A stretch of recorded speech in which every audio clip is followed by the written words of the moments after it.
व्यवस्था को चौपट कर दिया, उसे पटरी पे लाने में हमें कम से कम 2 साल का टाइम लगेगा और ये दिल्ली के हर व्यक्ति समझते हैं। लेकिन जिन्होंने स्वयं ही माहौल बिगाड़ा, जिन्होंने स्वयं ही पोल्यूशन की ऐसी दलदल खड़ी की, वो अब चीख पुकार मचा रहे हैं। मनजिंदर सिरसा का कहने का मतलब ये है कि अब तो हमारी वहां से दिल्ली सरकार गई भी तकरीबन साल भर होने वाला है कि वो पोल्यूशन कहीं संभाल के रखी थी, अब निकल आई। क्या मनजिंदर सिंह सिरसा जी, मैं कहूँगी थोड़े से जिम्मेवार बयान दीजिए आप। अभी तक तो आप पंजाब को, पंजाबियों के, पंजाब के किसानों को आप बदनाम करते रहे। अब दिल्ली में, केंद्र में भी सरकार आपकी, दिल्ली में भी आपकी, जो आसपास के पड़ोस के राज्य हैं वहां भी सरकार आपकी। पंजाब में इस टाइम कोई स्टबल बर्निंग नहीं हो रही एक जगह भी। अब एक्यूआई लेवल क्यों डाउन है? पंजाब का एक्यूआई लेवल आई थिंक 60-70 होएगा, 50 होएगा, और वहां का 450-500 पहुंचा पड़ा है। तो इसके लिए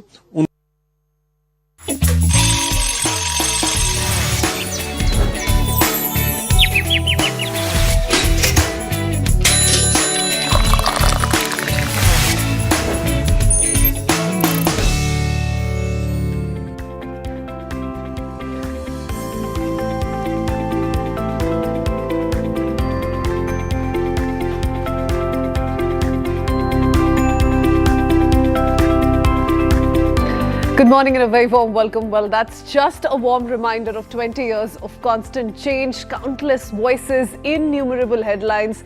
There was just one way which we continued to follow our philosophy, a singular purpose, a consistent focus on truth, relentless drive to make sense. Today, CNN News 18 celebrates 20 years since its inception, 20 years of making sense.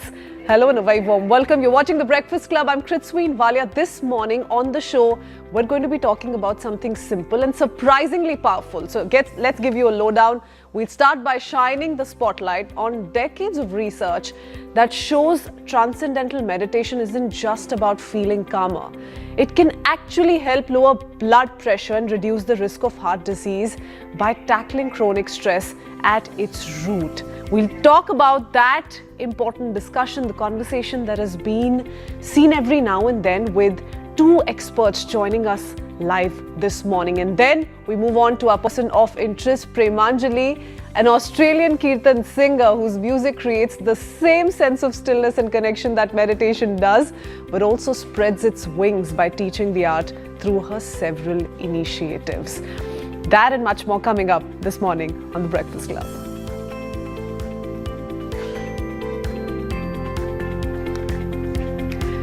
But first, most of us live with constant pressure and call it normal. Doctors don't anymore. That shift is why this conversation is happening today on The Breakfast Club, because stress is now being talked about not just as a mental issue, but also as something that directly affects the heart. And that is where transcendental meditation has entered a very serious medical conversation. First, what exactly is TM? It is a silent technique done with eyes closed, no breath control, forcing the mind to focus. It's practiced briefly twice a day and taught in a standardized way. What is important is that this isn't a trend, but has been studied for decades now. Now, this is not the same as most meditation styles people hear about. This practice is described as effortless. There's no controlling the breath and no tracking thoughts. The mind is allowed to settle naturally. That difference matters because it changes how the body reacts, and that brings us to the heart as well. Stress is now recognized as a real risk factor for heart health. Lower stress is linked to better blood pressure and healthier heart responses. This is the part of why cardiology researchers started paying closer attention to stress reduction. Well, why is this conversation happening right now? Medical guidelines are acknowledging psychosocial stress. Doctors are looking beyond medication alone without replacing it. Long-term researchers push stress management into mainstream heart care discussions. So let's take that conversation forward. Tell us why we're having this conversation and what explains the science really behind it all. Joining us first is Dr. Robert Schneider, who has been closely involved in the medical research behind this work. He'll tell us why some of the global heart organizations are recognizing the positive impact of TM. And also have included it in their 2025 guidelines in the context of non-pharmacological therapy to reduce blood pressure. Good morning, doctor. Our second guest is Bob Roth, the CEO of David Lynch Foundation and someone who has taught TM in some of the highest pressure environments in the world. We'll talk about the impact it has had on the several people he's interacted through the years. Thank you, Bob.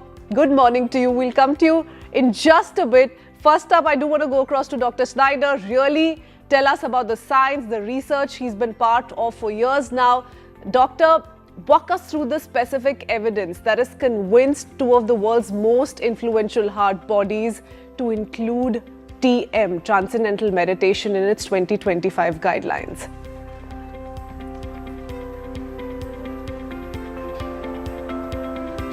Yes, Kritzween. The main point is that cardiovascular disease, which is mainly heart attack and stroke, is the leading cause of death in the world. Not only in the United States, but also in Asia, in India, and every region of the world. So the American Heart Association and the American College of Cardiology and related associations have been looking and evaluating at ways to prevent and treat this epidemic of modern time in the most effective ways. And for the past 50 years, those ways have been primarily using drugs, medications, surgeries when necessary, and lifestyle. And lifestyle has been mainly diet and exercise.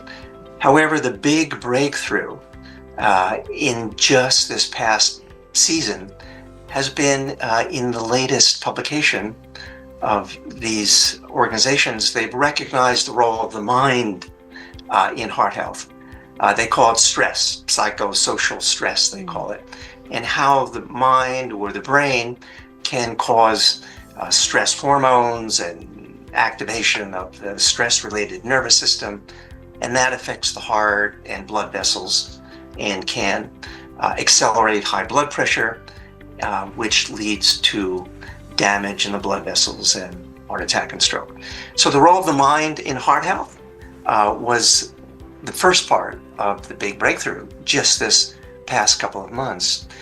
The second big breakthrough in the review of these top cardiologists and physicians is that you can do something about the stress. And they evaluated stress reduction methods. And in their review, and then in our commentary that my colleagues and I wrote in the Nature Reviews journal called Nature Reviews Cardiology, one of the top cardiovascular health medical journals in the world, we elaborated and it highlighted how stress contributes to heart disease, how stress reduction can prevent or help to prevent heart disease as part of a comprehensive program. Okay, that's so far as science is concerned, and that's a huge list that you've laid out for our viewers this morning, Dr. Schneider. But for those unaware, let's go back to the drawing board. Let's start with the basics. What is TM? And how is it any different from the other forms of stress reduction techniques we've heard of for years now, yoga, other breathing exercises? How are the two different?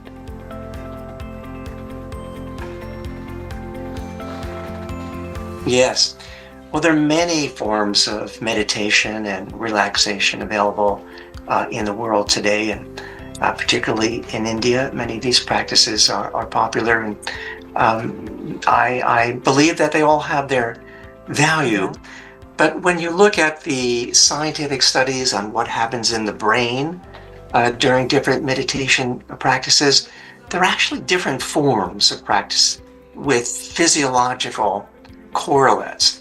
One form of meditation is a kind of concentration, where you try to hold your mind and focus on a particular thought, particular sound, sometimes a visual. And that concentration form of practice or meditation has its own brain physiology, and there's certain brainwave patterns that they found in the laboratory and certain physiological effects. A second form of meditation is more in the area of contemplation, also related to observing or or witnessing. This is more in the mindfulness category of meditations, where you're observing your thoughts and observing the world. And that also has a certain brainwave pattern and certain physiological effects and health effects. And then the third kind of meditation, which transcendental meditation is part of, means the name comes from the experience of transcending ordinary thought and activity. In this practice, people experience a state of inner silence, and they call it restful alertness. The mind is resting but awake, quiet but alert and awake. The thought of each of these, though, is so satisfying, isn't it, Bob? Let's start with you now. You've taken TM to 1.5 million people and counting through your foundation. What are the big changes to people's lives that you've seen through this practice? Tell us a little bit about these stories of transformation. Well, it's wonderful to be here, and it's wonderful to hear from Dr. Schneider and the positive response from the medical community to his work and so many other cardiologists who've looked at transcendental meditation. I like seeing how it gets translated in the lives of individuals, whether it's top CEOs of corporations like a Ray Dalio, or it's top educators or top healthcare workers. What we find actually within a few days of learning the meditation, it takes about an hour a day over 4 consecutive days to learn it from a certified teacher. And it's just done sitting comfortably in a chair with the eyes closed. It's a silent mental technique. You receive a mantra from the teacher, and the teacher teaches you how to use it effortlessly. What you see within a few days, and the research shows this, is a statistically significant reduction in anxiety, depression, burnout, heart disease. Within several weeks or a month, you start seeing a reduction in high blood pressure. And so the reason for this is not some miraculous whatever. It's because transcendental meditation seems to access a mechanism within the brain and the nervous system to take profound rest at will.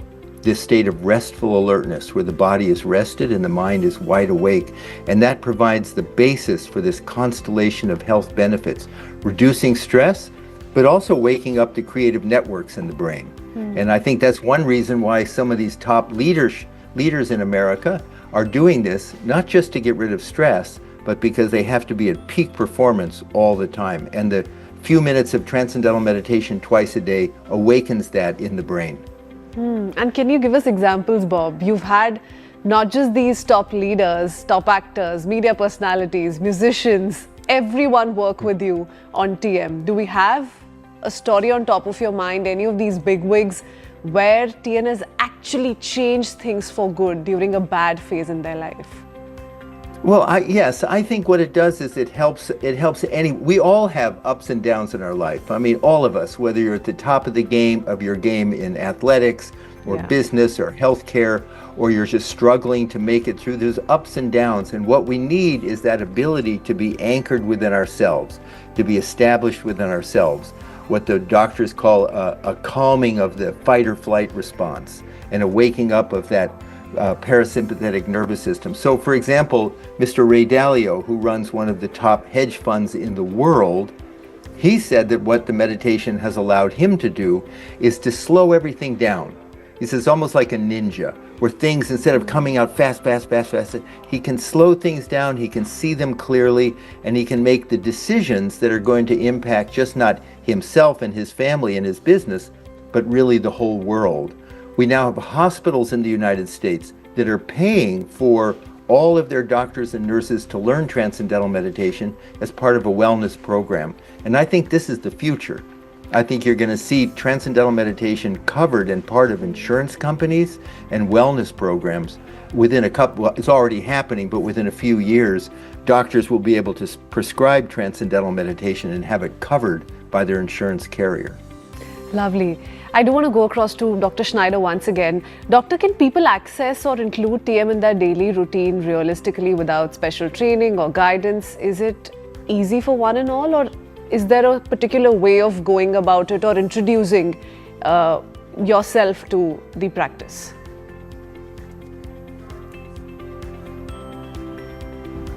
TM is very easy to learn and very easy to practice, but it's a precise technique. It requires personal instruction. There's a 4-step course, 8 hours or so. So no, it cannot be learned from a book or a video or something like that. It requires a teacher to be interacting with that can teach you according to your personal needs and characteristics. And then there's a couple of group follow-up sessions. And that precision results in its effectiveness. Bob, a lot of people struggle with just settling down, slowing down, and taking that first step. Is that any easier in the case of transcendental meditation, and how would you suggest one goes about it? A lot of people find the first step in itself very difficult, to just take some time out, not think about anything else, be seated and actually get into a practice like this. First of all, these are wonderful questions. And yes, many people question, not just in America, but all over the world. They say, I've tried meditation. I find it difficult to do. I can't control my mind. I can't clear my mind of thoughts. I really can't get into it. I believe it will be helpful for me. I like to use the example of a cross-section of an ocean where you have choppy waves on the surface, but the ocean is silent at its depth. And in the same way, our mind is like that. Surface of our mind is the gotta mind. All the thoughts, worries, concerns that we have, type A thinking just all the time. There's many meditations that try to bring calm to the mind by stopping the thoughts, just like you try to bring calm to the ocean by stopping waves. In transcendental meditation, we recognize that there's a vertical dimension to the mind, just like there's a vertical dimension to the ocean. And deep inside every one of us right now, you, me, everyone watching, family, friends, there's a level where our mind right now is already calm and settled and peaceful and wide awake. We've lost access to it. The beautiful thing about transcendental meditation is it's an effortless technique that just allows us to dive within. Easily, a 10-year-old child can do it. Anyone can do it. Requires no belief. Could be 100% skeptical, and the technique works just fine to access that calm within us and then all the benefits that come. So I teach a lot of very skeptical people, and I say, fine, be skeptical. It's completely fine. Whatever you've done in the past doesn't matter. Learn this, and then within 1-2 sessions, they say, I can't believe how easy that is. And easy doesn't mean superficial, doesn't mean trivial. It means natural, effortless, profound. I'm going to ask a slightly naughty question. It's a follow-up to what you've said already. So you spoke of how a lot of skeptical people have come to you, but have some of them even moved away from the practice after having tried it out? What's the retention number like? Of the experience you've had, Bob. Oh, I wasn't sure you're talking to me or Dr. Schneider. It's a very good question, and it sounds a little bit ridiculous to think that everybody who starts it loves it. Yeah. The fact of the matter is, the technique is based on a simple idea. Some meditation traditions say that it's the mind is a monkey, and you have to stop the mind from wandering. The insight from Maharishi Mahesh Yogi, a physicist who introduced transcendental meditation, is that the mind is not a monkey. The mind seeks something more satisfying. We like to watch your show. We like to read books that are interesting. We like to eat food that we love. We like to listen to music we appreciate. The mind is drawn to something more satisfying. Inside, very nice place, calm, settled, peaceful. So all we have to do is give the attention of the mind an inward direction, and effortlessly it's drawn inward because these deeper levels are more satisfying. Now, everyone can learn it, but life happens. Sometimes there's an emergency in the family or disruption in work or something like that, so people get pulled away from it. But the lovely thing is, once you learn TM, Transcendental Meditation, you have access to teachers for the rest of your life for free.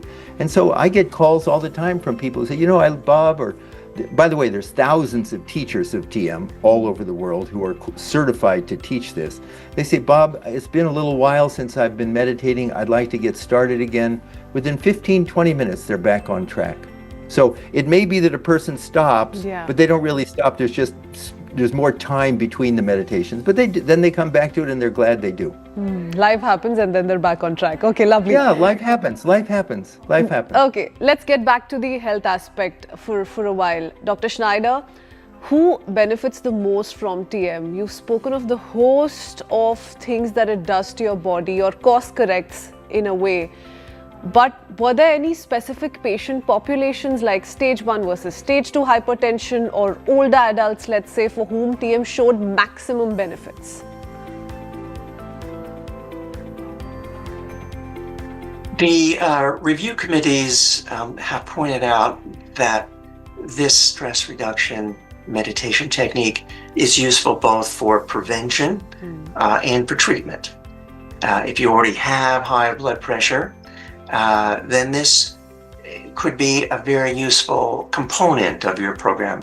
But if it's already fairly high, you may need medication, and you should follow a healthy lifestyle, heart-healthy lifestyle generally, and this could help reduce the needs for medication. If you have more mild high blood pressure, then this technique as part of your lifestyle program could be sufficient and help prevent the need for medication. And then, of course, the earlier in your life that you adopt this preventive modality, the better it is for you long-term, because prevention is better than cure. But if you need the cure, it's also helpful. Okay, Dr. Schneider, Bob has given us so many reasons to believe, understand, and for all the right reasons why one must opt for a practice like TM. But when people hear about meditation in general, a lot of them link it to the feeling of calm and ease, and that's about it. How does transcendental meditation actually affect then your parameters like blood pressure in the body? So what's really going on physiologically?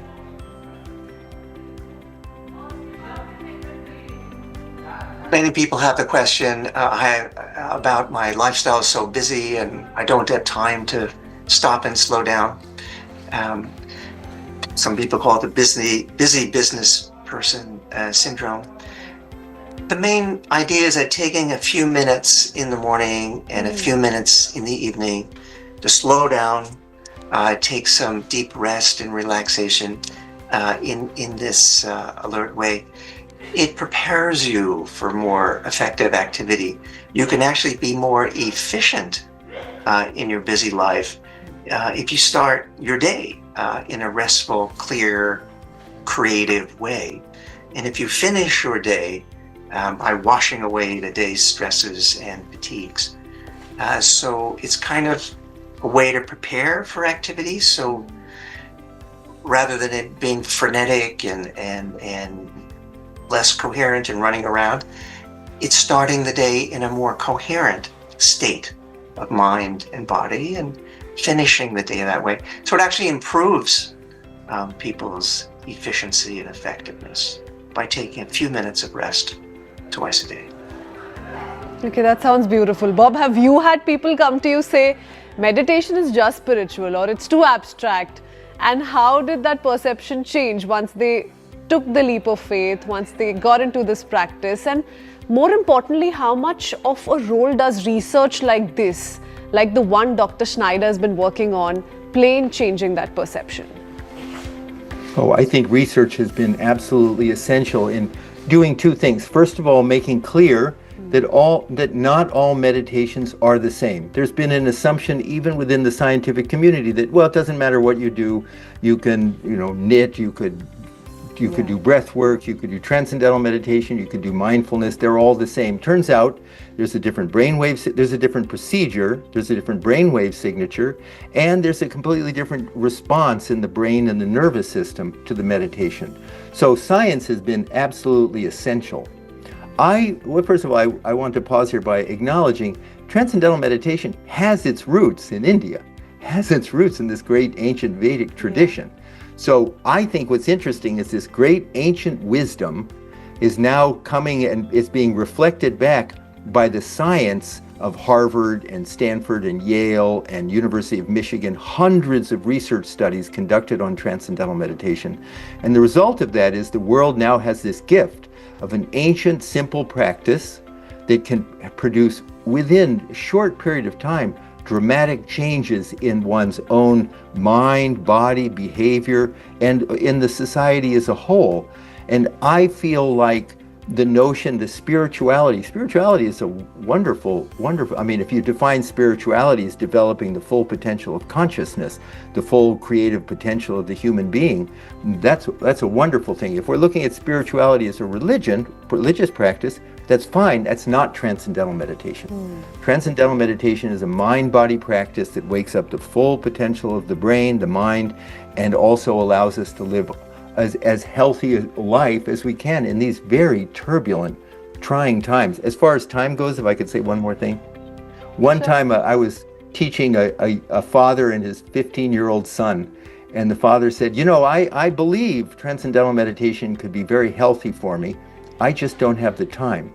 And the 15-year-old son said to his father, Dad, there's 1,440 minutes in the day. If you don't have a few minutes to take care of your brain, so much of health is from the neck down. If you don't have a few minutes to take care of your brain, Dad, he said, Dad, I think you have to rethink your priorities. And I think that's what's happening now. The idea of meditation TM is no longer a luxury. Now it's something that's essential for a healthy, happy, integrated life. And personally for you, Bob, at what point did transcendental meditation move from being a personal practice to a life's calling for you? So much so that you're taking it to millions and millions with each passing year. My father was a medical doctor, my mother was a school teacher, and I actually wanted to go into politics. I wanted to be a United States senator to change the world. And I'm my father's son. My father was a researcher and a doctor, and I'm very skeptical just by nature. So when I heard about transcendental meditation over 50 years ago, I was very skeptical. But I said, I'm not cynical. If I'm cynical, I don't do anything. I said, well, I'll try it, and I'll see if I like it. And I did it, and it was so profound that I thought, okay, this is a good thing. And then after a few months of doing it, I thought, well, this would be, my father's a doctor, this would be something that would be very healing for people. And then my mother was a teacher, and I thought, well, this should be brought to the schools. And my interest was in sort of scalable public health through politics. And I thought, well, why don't we bring this to the healthcare system? Why not put this into covered by insurance carriers and really transform the health and well-being of society from the bottom up? So it didn't take me too long. I really enjoyed it, and now I have the fortune of running this foundation in conjunction with there's a whole international Transcendental Meditation organization in India. It's a very strong organization. So it was natural, what is the word, dharma. Okay, lovely. So next time we're going to have you join us here in our studios and talk about TM, hopefully. Both you and Dr. Schneider. Lovely. Dr. Schneider, if someone were to ask you, and this is so relevant because day in and out we're breaking news on the unfortunate deaths that are taking place at a very young age, all because of cardiac arrest. If someone were to ask you if TN could have answers to the shocking cardiac arrests even doctors find hard to explain, what would you say?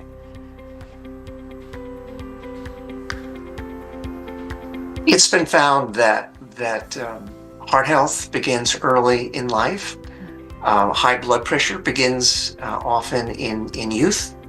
And now in recent years, all over the world, and in India, which has twice the rate of cardiovascular disease as many high-income countries, this condition is found earlier and earlier in life. So what I see happening over the next few years is the youth beginning to take care of their mind-body health with meditation, with young adults attending to their mind-body health, as well as older adults, but moving more towards prevention. So those men and women who have heart attacks in their 30s, it's more and more common, very unfortunate, and the way to deal with that is prevention is worth, an ounce of prevention is worth a pound of cure, or a gram of prevention is worth a kilogram of cure. I see it starting early, and I see this as a lifelong component of a healthy lifestyle to help the young people stay healthy and then live long lives, and help the older people live longer and happier and better also. Okay, lovely. We want to wrap up this conversation on that very positive note, Dr. Schneider. But one last question to you, Bob. Was there a moment when science finally explained something you'd already experienced through transcendental meditation? Yes, I think early on, 50 years ago, if you would have said that stress could be a causal factor for high blood pressure, people said there's no link. And then intuitively, you just have to feel. I mean, you must feel it too at work. If you're feeling tension inside, anxious inside, it affects your health. So when this first research came out from Dr. Schneider, in the 1980s, showing that this could impact heart health, I thought, well, it's about time. I mean, it's common sense, but it's about time. And I should make one last comment, and that is the Worldwide Transcendental Meditation Organization now, following the passing of Maharshi, is run by a medical doctor and a neuroscientist, Dr. Tony Nader, who's an MIT and Harvard-trained neuroscientist. And so the focus here is on world health, global health. And I think that we're going to see within the next few years transcendental meditation being incorporated into the healthcare systems, because it does something that pills don't do. It addresses this foundational factor of chronic stress that just doesn't go away from a night's sleep or a run or eating properly. And I think we're seeing it's going to be a phase transition, a new paradigm shift, and it bodes well. And well, it is, after all, coming together of the mind and the body, something that we've heard of for years altogether, so this shouldn't be surprising, really. Bob, Dr. Schneider, thank you so much for that wonderful conversation, for the beautiful perspective you brought to the table this morning. It was lovely that both of you could join us. Thank you. Thank you very much. It was a wonderful interview. Thank you. All right, we head into a very quick break. Coming right up, we shift our focus to our person of interest this morning, Premanjali. She's an Australian Kirtan singer who is creating music and magic and talking about the same stillness and connection that meditation does, but in a very unique way. We'll talk about her story. She'll be joining us in just a bit.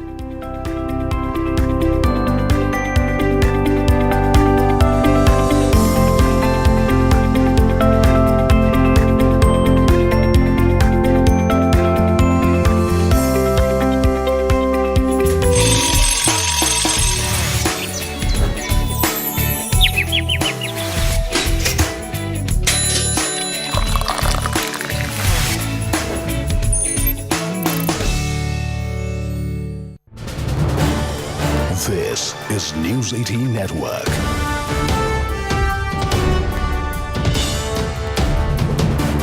India's largest news network.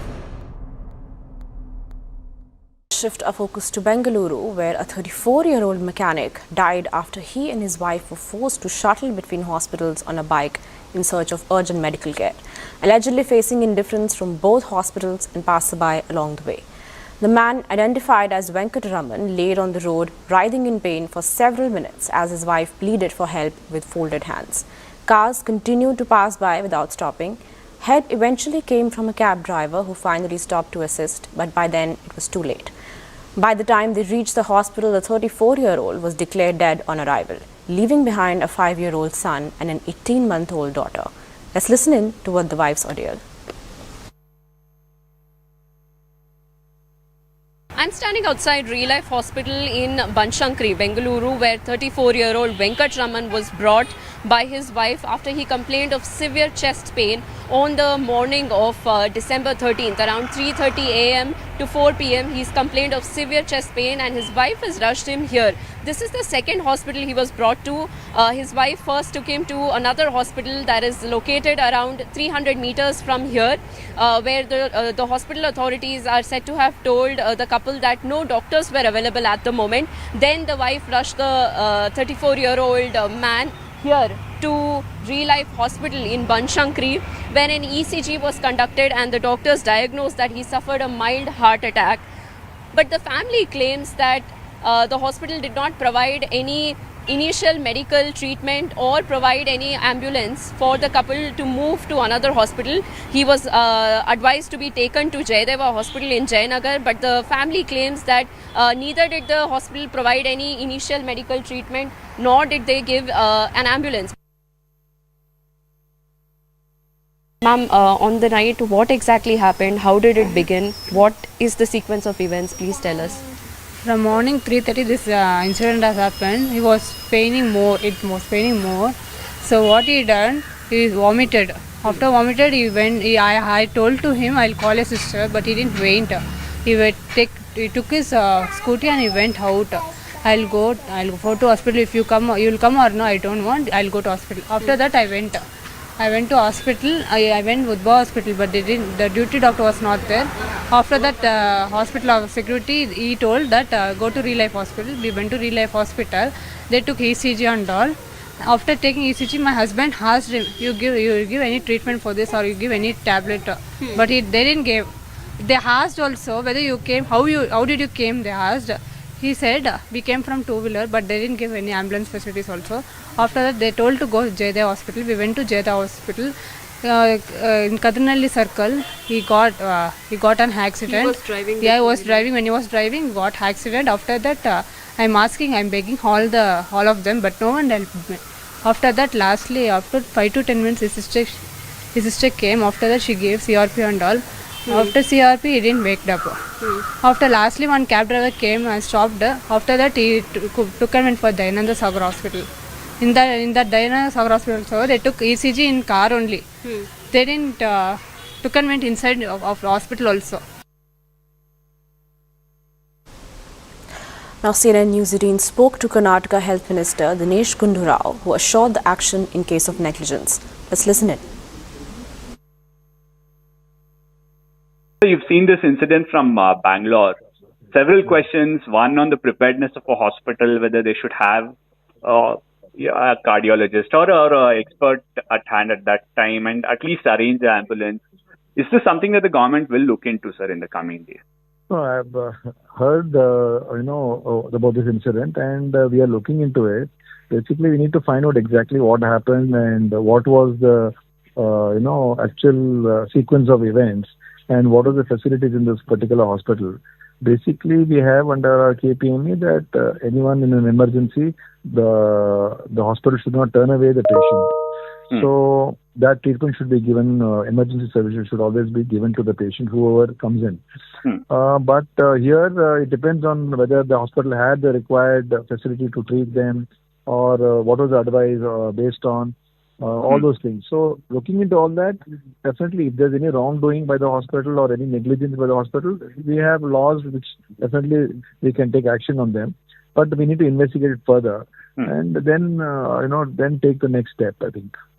Is the health department going to do that, sir? Look into this specific matter? Yeah, first of all, we will look into it. I mean, suo moto, I don't know, I have to just check because we need to get the complaint either from the police or from somebody that this is what happened.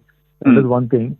But anyway, I've told my officers to just check on this and see what is the information that we can collect before that.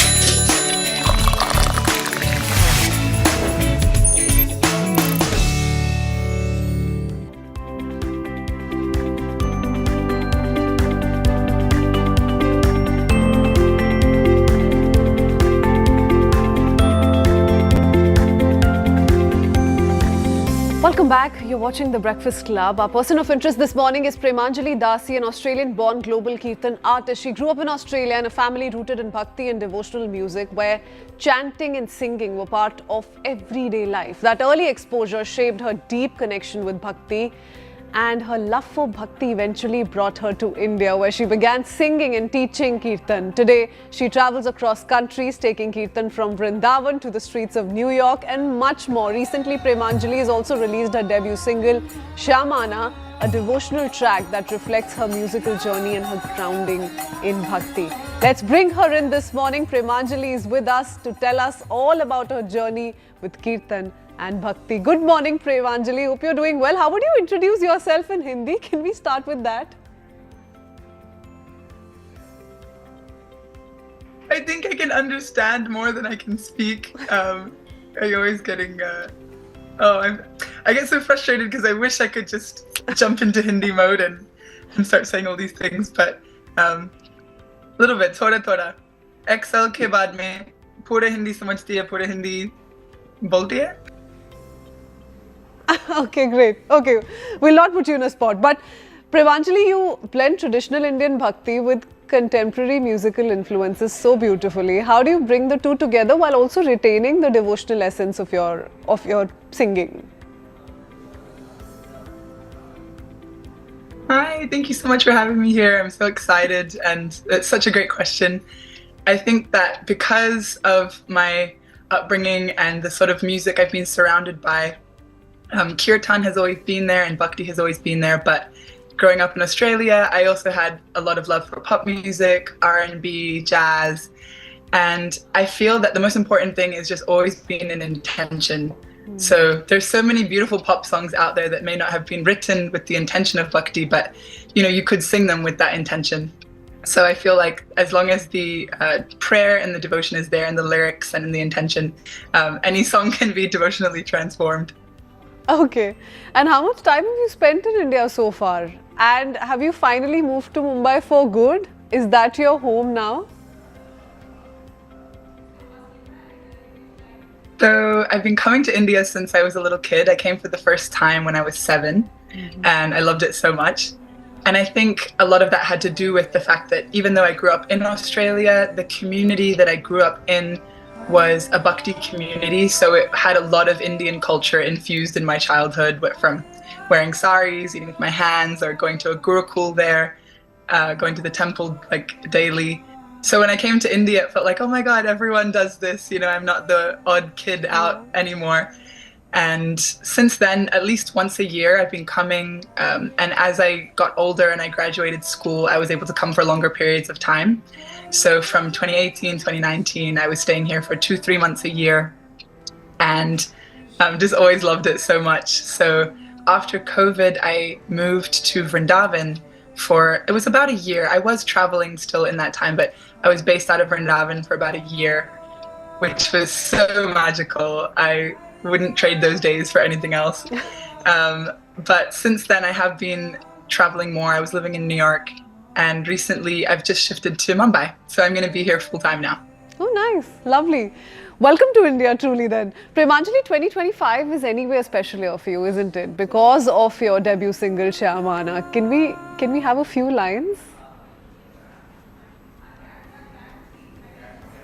Maana baso vrindavana mein meri umar beet gayi gokula mein main to ban ke duhana आज सजी बस तुम ही हो मेरे तन मन में. A lot of this is your childhood, isn't it, Premanjali? Your childhood was heavily influenced by bhajans and Kirtan. You were almost born into bhakti. When did these teachings stop being inherited and started becoming your own?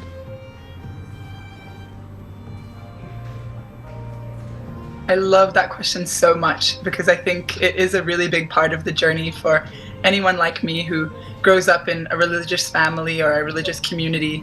And, you're practicing because things are familiar and they're comfortable and it's what your parents are telling you to do. And, you might like it, you might not. Yeah. But there's always a part where you have to make your own choice. And for me, that happened a lot when I was a teenager. Earlier in my teenage years, when I was just like 11, 12, 13, my parents had separated and it was quite a intense time for us as a family. And I just remember, even though I was such a kid, having these mantras and having kirtan and like japamala practice and just like the teachings that I knew already, however much that was, even if it was just like a child's level of understanding, it was like the one thing that gave me shelter in that difficult time. It was like, no matter how sad I was feeling or how intense the situations around me were, it gave me such a great sense of peace and hope and like just everything's going to be okay. So as I got a little older, I was 15, 16, 17, life picked up. I was in school, I was going to the gym, things were better.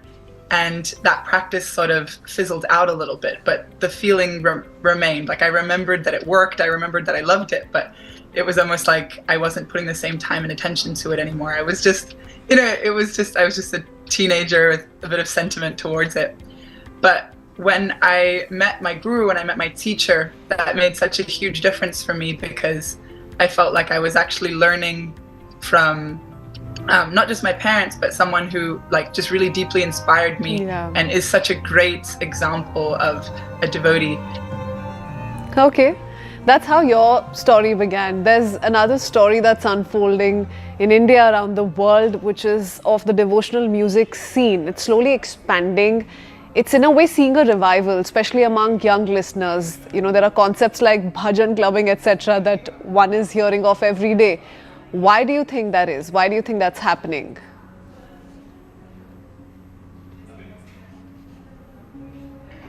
I think that in the last few years, we've seen a real rise in people from the next generation making kirtan cool, making devotional music cool.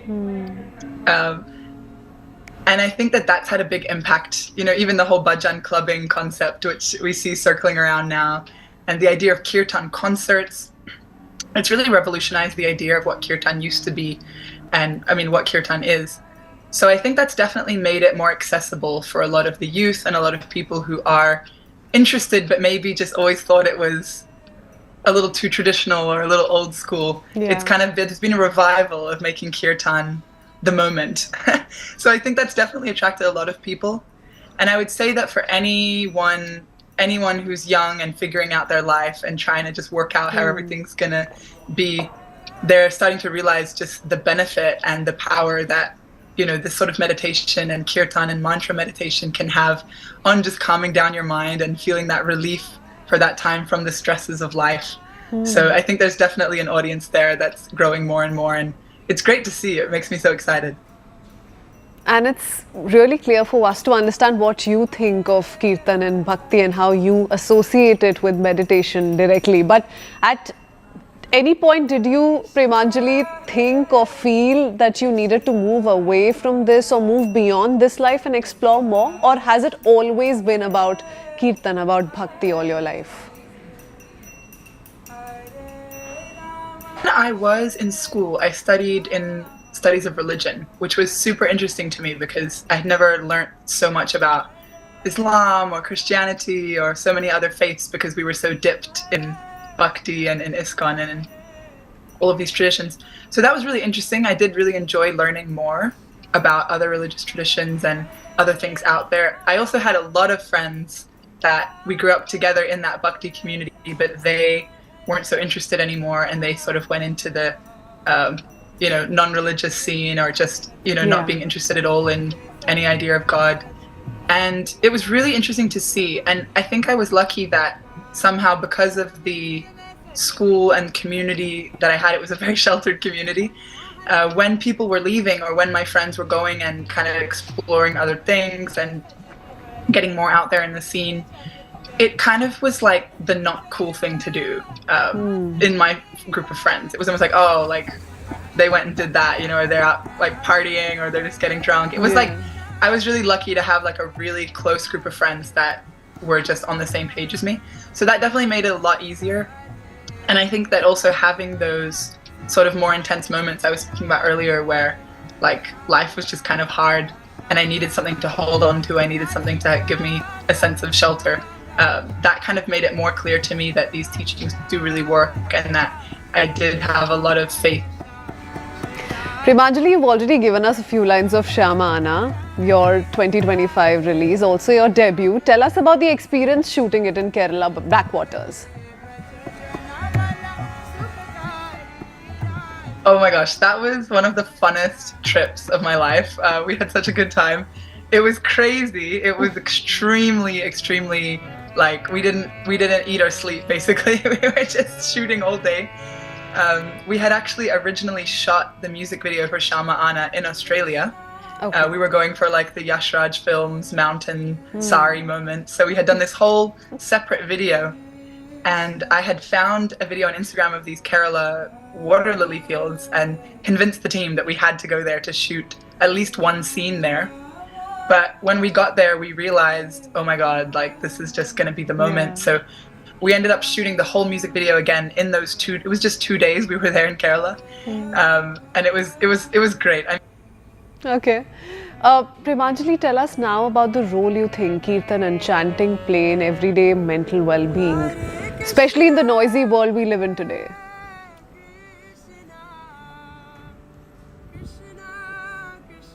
I love the idea that when you maintain this idea of sadhana or doing some sort of austerity, I mean, ultimately controlling the mind, being able to do a sort of meditation, especially daily, it can feel like a bit of a tapasya, a bit of an austerity where, you know, you have to make the time for it, or you might have to wake up a bit earlier, or you might just need to pause everything else around you. And it can be hard to do. But when you maintain that and when you hold on to that, I feel that then that practice really looks after you in return. So it's really something where no matter what you're going through in your life, and you know, life is always changing, whether you're traveling or whether you're just even here in one city, there's just so much going on, so many different things with friends and family and work. And this practice is something that can really help you find a sense of steadiness and find a sense of peace within all of that.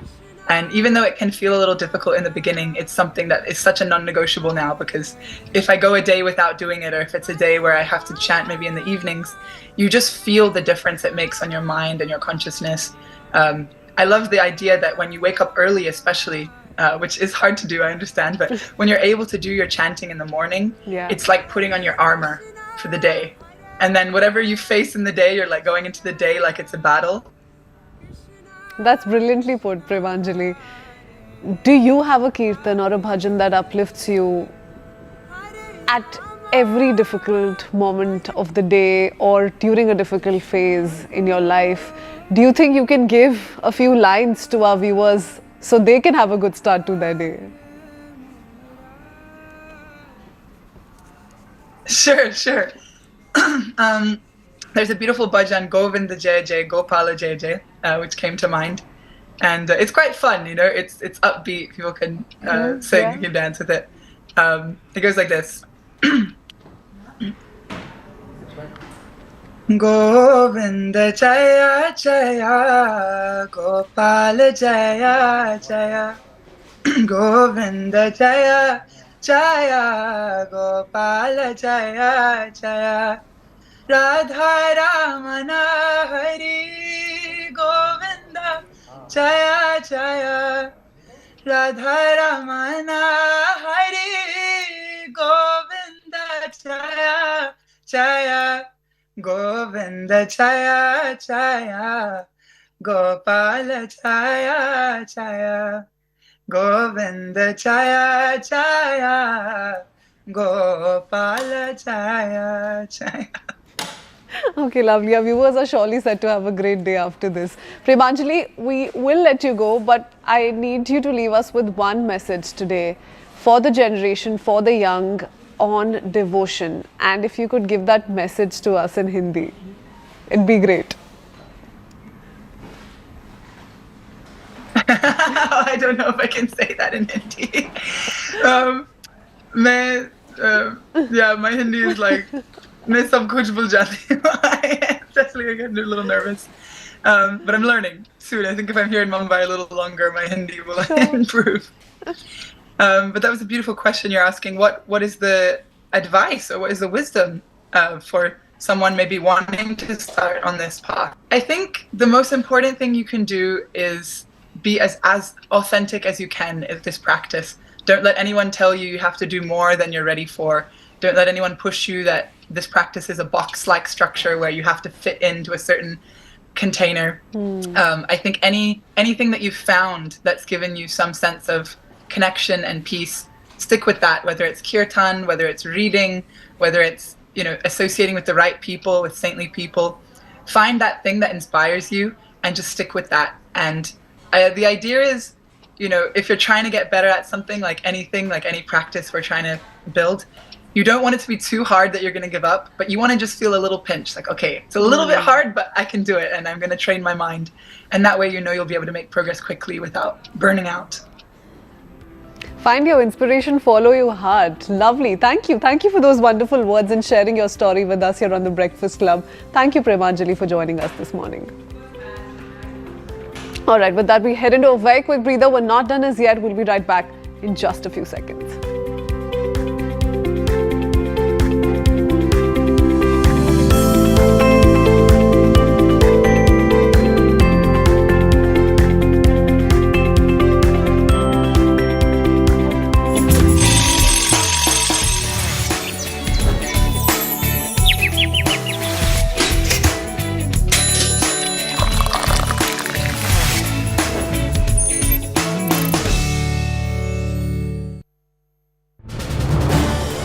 This is News 18 Network.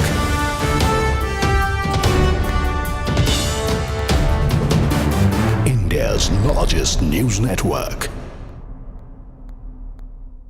Shift our focus to Bengaluru, where a 34-year-old mechanic died after he and his wife were forced to shuttle between hospitals on a bike in search of urgent medical care, allegedly facing indifference from both hospitals and passerby along the way. The man, identified as Venkataraman, laid on the road, writhing in pain for several minutes as his wife pleaded for help with folded hands. Cars continued to pass by without stopping. Help eventually came from a cab driver who finally stopped to assist, but by then it was too late. By the time they reached the hospital, the 34-year-old was declared dead on arrival, leaving behind a 5-year-old son and an 18-month-old daughter. Let's listen in to what the wives ordealed. I'm standing outside Real Life Hospital in Banshankari, Bengaluru, where 34-year-old Venkataraman was brought by his wife after he complained of severe chest pain on the morning of December 13th, around 3:30 a.m. to 4 p.m. He's complained of severe chest pain and his wife has rushed him here. This is the second hospital he was brought to. His wife first took him to another hospital that is located around 300 meters from here, where the hospital authorities are said to have told the couple that no doctors were available at the moment. Then the wife rushed the 34-year-old man here to Real Life Hospital in Banshankari, where an ECG was conducted and the doctors diagnosed that he suffered a mild heart attack. But the family claims that the hospital did not provide any initial medical treatment or provide any ambulance for the couple to move to another hospital. He was advised to be taken to Jayadeva Hospital in Jayanagar, but the family claims that neither did the hospital provide any initial medical treatment nor did they give an ambulance. Ma'am, on the night, what exactly happened? How did it begin? What is the sequence of events? Please tell us. From morning 3:30, this incident has happened. He was paining more. It was paining more. So what he done? He vomited. After vomited, he went. I told to him, I'll call your sister, but he didn't wait. He took his scooty and he went out. I'll go to hospital. If you come, you'll come or no? I don't want. I'll go to hospital. After that, I went to hospital. I went to Udva hospital, but they didn't. The duty doctor was not there. After that, hospital of security, he told that go to Real Life Hospital. We went to Real Life Hospital. They took ECG and all. After taking ECG, my husband asked him, you give any treatment for this or you give any tablet?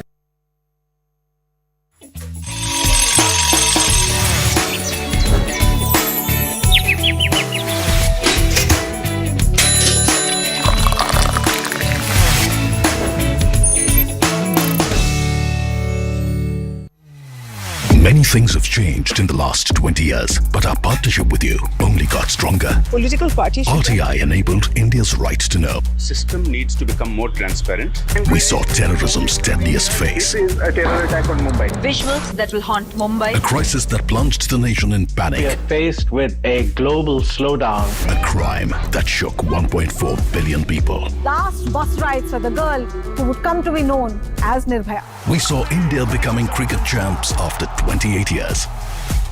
The nation chose a strong new leader. Narendra Damodar Das Modi. Indian Army. India attacking terror on enemy soil. special forces crept behind enemy lines.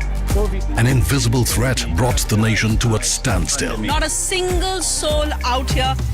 A space flight that filled every Indian with pride. It was a very special liftoff. And only the G. India taking its place among global leaders.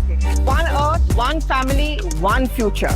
Time ticked on. The headlines kept changing. But we stood with you with the same energy, the same resolve. Celebrating 20 years of CNN News 18 makes sense.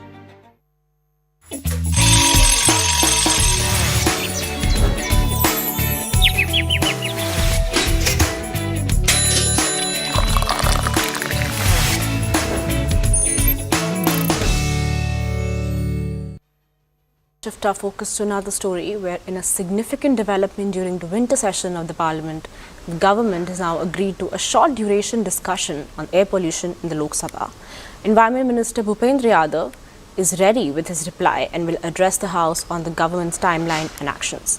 This decision follows after demands from the opposition and allies and is expected to take place after the passage of the G Ram G bill. Meanwhile, excessive fog delayed the start of the play at Ekana Stadium in Lucknow.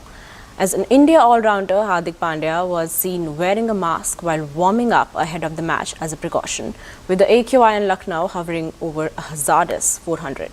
Such conditions are considered dangerous for outdoor sports. The Delhi government has imposed stricter measures, including shifting offices to hybrid mode, a ban on vehicles carrying construction, and mandatory PUC certificates. Let's listen in. Delhi के उन गाड़ियों को fuel नहीं मिलेगा जिनके पास PUC certificate नहीं है, इसलिए मेरा आग्रह है जल्दी अपना पोल्यूशन सर्टिफिकेट लीजिए. पोल्यूशन कंट्रोल सर्टिफिकेट होगा तो ही आपको फ्यूल मिलेगा. ये बहुत अनिवार्य है आप सबके लिए. एक दिल्ली के अंदर इंटीग्रेटेड ट्रैफिक मैनेजमेंट सिस्टम का भी हम कंसेप्ट ला रहे हैं, जिससे इंटीग्रेटेड सिस्टम